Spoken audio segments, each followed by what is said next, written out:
Welcome Scorpio to your in-depth monthly forecast for April 2025. It's a pleasure to work with you. If you'd like to work with me directly, please check out my testimonials below for my one-to-one consultations. You can also have a video reading with me too, please see below, or please take advantage of my unique special offer. My combination reports of your life roadmap and also your 12-month transits give you an opportunity to understand the patterns that are played out in your life so far, but also get a much more intimate understanding of them, but how you can work with these in terms of the upcoming months, the next year, in order to time your moves really succinctly, when to hold off and when to go for it. And there is 30% off. Please see the link below for more. Now, your traditional ruler Mars has been causing quite the stir. If you recall, the 4th of September, Mars moved into your sister water sign of Cancer. You may have gone through a period from then until around about the early part of November when you felt restless and you wanted to break out from anything that was a little restrictive. But then Mars moved to the top of your horoscope and through to the 6th of January in the sign of Leo was making you much more conscious about your goals and ambitions. But of course it went retrograde on the 6th of December and that only ended but in Cancer on the 24th of February. So you start this month with Mars back in that part of your chart that's to do with you wanting to break out. And yet the solar eclipse, which occurred at the end of last month, therefore the Sun, as you come into this new month, is very much about obligations, and those obligations can be about work. And the two strands are going to collide with the full moon, which occurs on the 13th in the sensitive for you 12th house, the sign of Libra, very much about balance. But for you, the 12th house can be what we're not so conscious of. And unfortunately, a 12th, 6th house opposition can bring into the open some issues at work or where people are not being particularly genuine or sincere.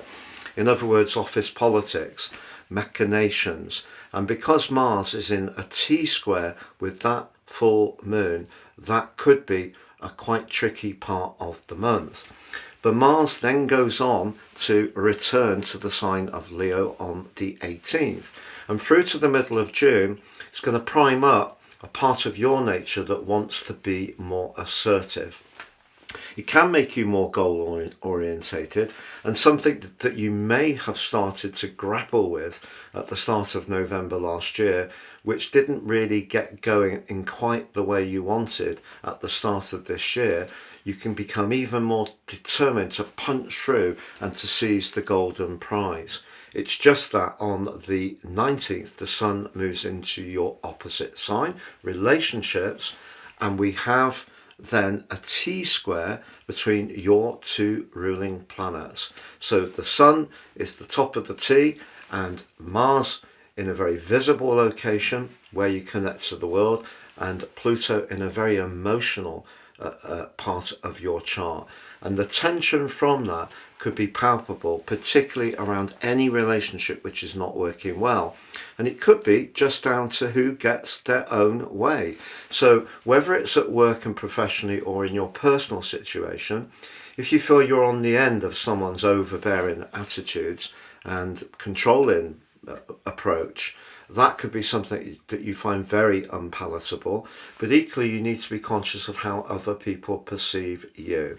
So winding back to the start of this month, yes, we can think about Mercury and Venus being in retrogrades as we start the month in the playful for you, even flirtatious 5th house.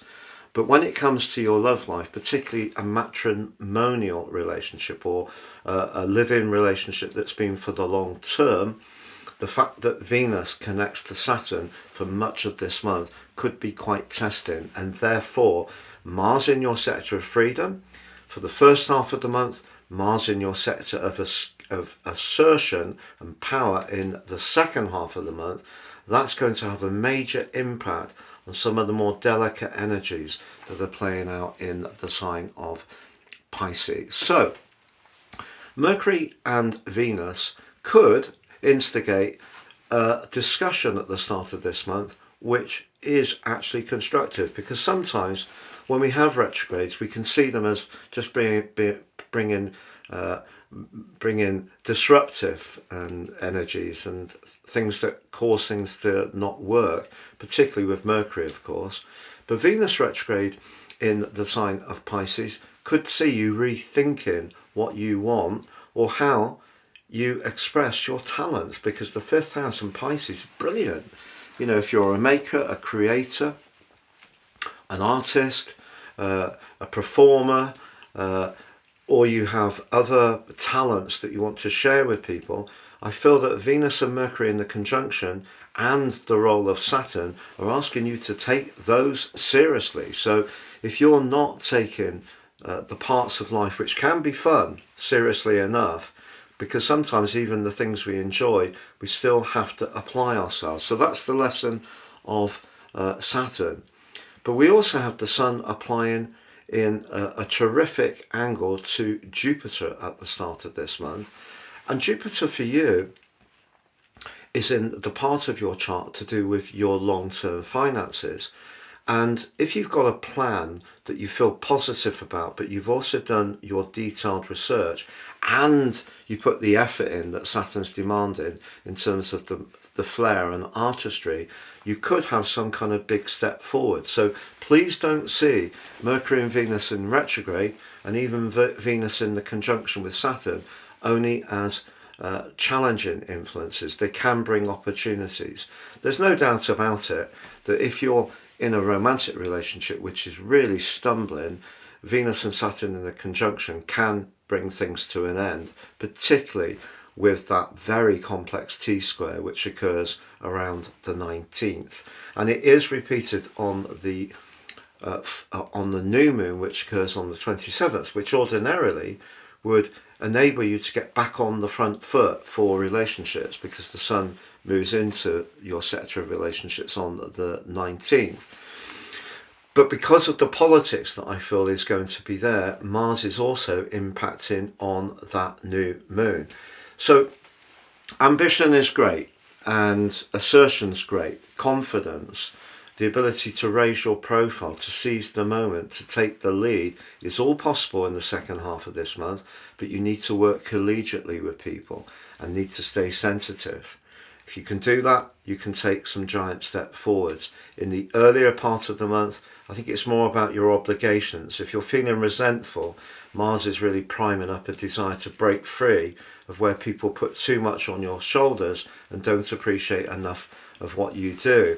And the Pisces energy is just reminding you, despite the steely, cool and limiting energies of Saturn, that it is important to enjoy ourselves, but sometimes we have to work at that and also our talents too. If you'd like to understand the exact timings of all these aspects this month, please see underneath this video and you can download a factoid. Have a great month, Scorpio. If you've yet to join me at my new website, please do so at www.patrickarundell.com. Got loads of exciting new goodies to share with you. Thank you.